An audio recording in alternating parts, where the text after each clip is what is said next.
பாடமாக எடுத்துக்கொள்கின்றோம். வருகின்ற காலத்துல இன்னும் எங்களுடைய முயற்சியை இரட்டிப்பாங்க சார். ஆனா நீங்க இங்க தமிழ்நாடு கேக்குறீங்களானே? ஆனா முதற்கட்டமாக தோல்விக்கான காரணம் அப்படின்னு சொல்றதை விட, ஏன்னா பாரதிய ஜனதா கட்சி உங்களுக்கு தெரியும்னா, இது பாறையை உடைத்து வெளியே வரக்கூடிய வேலையை இங்கே பாரதிய ஜனதா கட்சி செய்து கொண்டிருக்கிறது.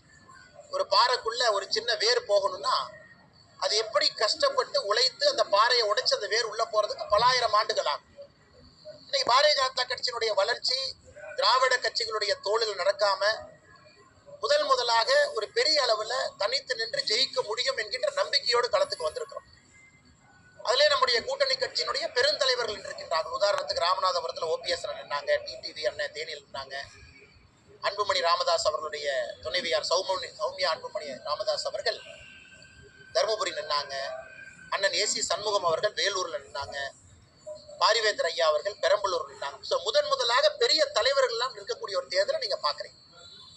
அதனால் எங்களை பொறுத்தவரை இது ஒரு கெயினா தான் நாங்க பாக்குறோங்கன்னா, இன்னும் கடுமையா உழைக்கணும், கனெக்ஷனை ஏற்படுத்தணும், மக்கள்கிட்ட அதிகமா இருக்கணும் அப்படிங்கிறது ஒரு கிடைத்திருக்கக்கூடிய பாடம். அதே நேரத்துல நாங்கள் செல்லக்கூடிய பாதை சரியான பாதை என்பது இந்த தீர்ப்புல தெரியுது. ரொம்ப தூரம் போகணும், ரொம்ப தூரம் ரீச் ஆகணுங்கன்னா அட்லீஸ்ட் நாங்கள் நடந்து கொண்டிருக்கக்கூடிய பாதை சரியான பாதைன்னு எங்களுக்கு மக்கள் சொல்லியிருக்காங்க. அதனால் தொடர்ந்து அந்த பாதையில பயணிப்போம்.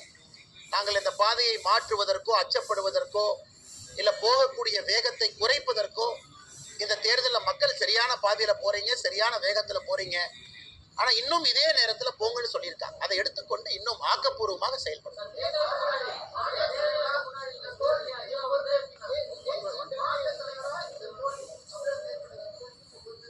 ஆனா இதை தோல்வி அப்படின்னு நாங்க பாக்கலீங்கன்னா, இதை தோல்வின்னு எப்படி நீங்க பாப்பீங்க? ஏன்னா உங்களுடைய எதிர்பார்ப்புகள் எங்களுடைய உழைப்பை பார்த்து பத்திரிகை நண்பர்கள் அந்த கேள்வியை பார்க்கும் பொழுதே உங்களுடைய எதிர்பார்ப்பும் அதிகமா இருக்கு.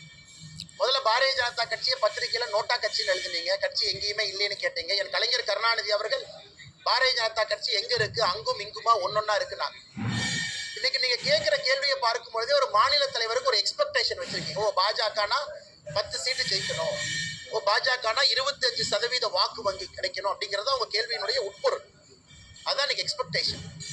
அதனால அந்த அளவுக்கு நாங்க எக்ஸ்பெக்டேஷனை உயர்த்தியிருக்கோம் இல்லைன்னு நாங்க சொல்லிங்கன்னா. அதனால் எங்களை பொறுத்தவரை வாக்கு வங்கி அதிகமாக இருப்பது ஒரு விதத்தில் வெற்றி.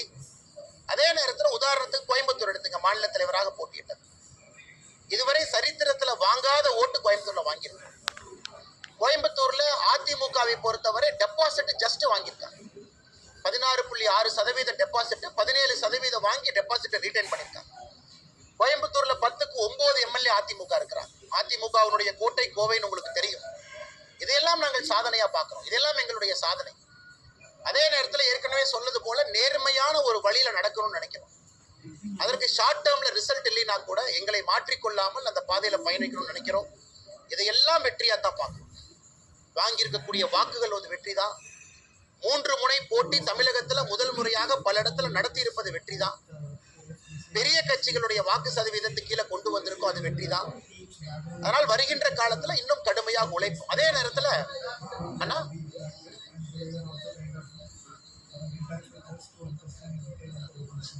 இன்னைக்கு நீங்க எடுத்து கூட்டி பாத்தீங்கன்னா 31 இடத்துல ஜெயிச்சிருக்கணும். பட் எலெக்ஷன் அப்படி நடக்க முடியாதுங்க. இன்னைக்கு நீங்க பிஜேபியினுடைய என்டிஏவுடைய வாக்கு சதவீதத்தையும் அதிமுக தலைமையிலான கூட்டணி வாக்கு சதவீதத்தை ஆட் பண்ணா ஒரு 30-31 இடத்துல நாம திமுக தலைமையிலான கூட்டணியை ஓவர்டேக் பண்றோம். 30-31 சரியா தெரியலீங்கன்னா 30 or 31. பட் அது ஒரு பேச்சு அமையாது. காரணம், மக்கள் வாக்களிக்கும் பொழுது ஒரு கூட்டணியும் பார்த்து வாக்களிக்கிறாங்க. ஏன்னா நம்ம தேர்தலுக்கு முன்பே மக்களுக்கு 3 ஆப்ஷன் தமிழ்நாட்டில் இருந்துச்சு. இவங்களுக்கு யார் ஓட்டு போடுறீங்க, இவங்களுக்கு யார் ஓட்டு போடுறீங்க, இவங்களுக்கு யார் ஓட்டு போடுறீங்க. ஸோ வாக்கு செலுத்திய பிறகு நம்ம 2 பேரும் சேர்ந்துதான் எப்படி இருக்கும், அவங்க சேர்ந்துதான் எப்படி இருக்கும் அப்படிங்கிற கேள்வி ஒரு யூகத்தின் அடிப்படையிலான கேள்வி.